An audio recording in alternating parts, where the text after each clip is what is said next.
Shalom, shalom, peuple de Dieu. Napesi bino nyonso mbote na kombo na Yesu. Ya, nga mama na bino emi mabons na zui penza souci ya kopartager lisolo oyo na bana nyonso ya Nzambe a propos ya makambo ezolekela biso na nzela ya Facebook.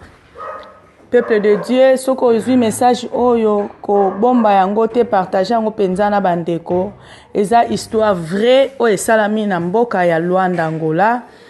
Eza na ndeko moko ya mwasi azalaki kofanda na baninga na ye a partir ya Facebook ayeko sala connaissance na jeune garçon azo vivre en Europe. Ba continuer ko vivre na garçon de basololaka na ba Facebook. Alors que garçon a obligé à zwanda kuyaye moko po abanda kofanda a séparer na ba mina ye. E ko sala ke apesi mbongo atindele ba mbongo nyonso po akoka kozwanda ku jeune fille na zwinda ku pe a obligé ye ke ndaku wana afanda kango na mutu te azala kaka ye moko. Makamune ezaki ko se passer entre bango mibale bakomaki na dialogue na bango nde bazali ko sur la partie ya Facebook bakomaki ko passer ba rapport sexuel na bango na nzela ya téléphone. Et après les mecs ayeko sepela vraiment ko bala mwana mwasi wana alobi na ye asepeli adopté ye nde ayeko tinda mbongo ya dot pe atindi famille na ye na niveau ya Congo po bakoka kosala dot ya mwana mwasi na Congo basali dot et bayeko sala ke programme po basala mariage religieux na bango à partir ya Luanda awa. Mobali ayebisi mwasi atindeli mbongo a traité passeport na billet pour après mariage na bangonde bako voyager ensemble pour que vivre en Europe. Makamno eko se passer mwana mwasi ndenga ndeko vivre to moni to ebi ba histoire ya vie à poto vie est vraiment difficile. Mais mobali atindela ke ba $1,500 ba $2,000 pour mwana mwasi na vivre mwana mwasi na za ko débrouiller vie na ye erazaki ye moko à partir ba mbongo bazali ko tindela ye alingaki lisusu koteka te akoma ekozwa déjà mbongo ebele. Mwana mobali abandi ko sala ba démarche atindeli mwasi mbongo mwasi asombi biloko nyonso ya mariage atindi voile tout apesi mbongo asombi ba alliance makamnyonso ba candidate na bango ya mariage parce que biso na Luanda ba mariage na biso elekaka mingi vendredi. Mobali ayebisi mwasi nga moko nazoya na kokoma mercredi poto fanda mwa mke 2 jours ezana kati ya mariage na biso.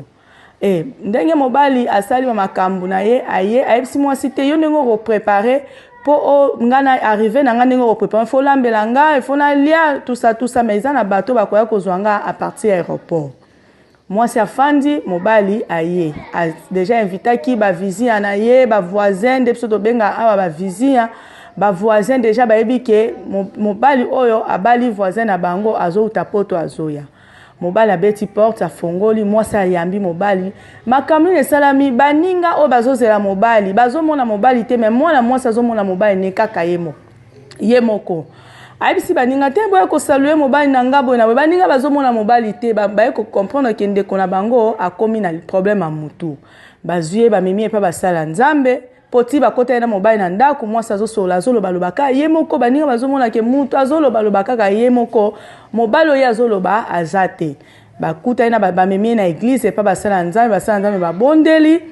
nde a partir ya kobondela mwana mwasi abandi ko confesser nde abandi ko beta lisolo o bomoninga na zo betela bino na nzela ya radio abandi ko beta lisolo ya makambo nyonso nde na bandaki bandane bandeli mwana mwasi wana ekomi vendredi ndenge Nzambe ayeko révéler basali na Nzambe ke ekomi vendredi mukolo o bataki date na bango mariage nde mwana mwasi wana ayeko kufa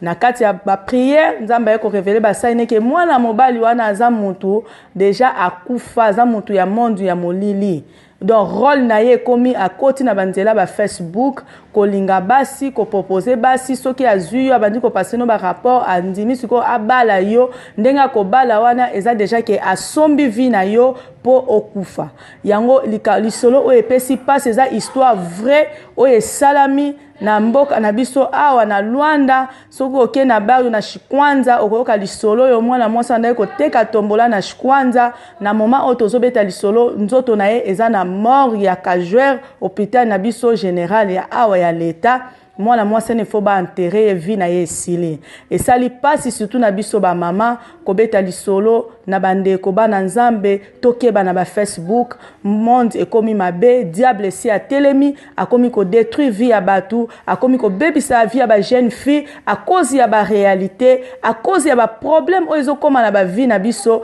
diable akomi ko profiter conseil na ngina pesa vie ba memaka malembe vie ba memaka ngombangu te mutu mususa koki ko yana vie na akomi ko pesa oyebite pona nini azopesa yo intérêt nini eza na kopesa yo wana toteya bana na biso tolakisa bango nzela ya nzambe bana biso batambola na molimo ya nzambe parce que mutu atambolaka na molimo ya nzambe molimo na nzambe akorevele yo likama mabe oyo ezoya liboso mpe loboko ya nzambe ekozala likolo ya bana nyonso ya nzambe yo mutu ozwi message oyo ekokomela yo kobomba yango te partage yango na bandeko nyonso mpo bakoka koyeba misala ya molili ndenge ekomi kosalama na banzela ya bafacebook bavie ya bato ezobeba ebele soki message ekomi na ndako na yo kobomba te partage yango ata na 20 personnes partage yango ata na 10 personnes mpo bakoka kobénéficier lisolo oyo na partage na bino na tongo ya lelo. Que Dieu vous bénisse.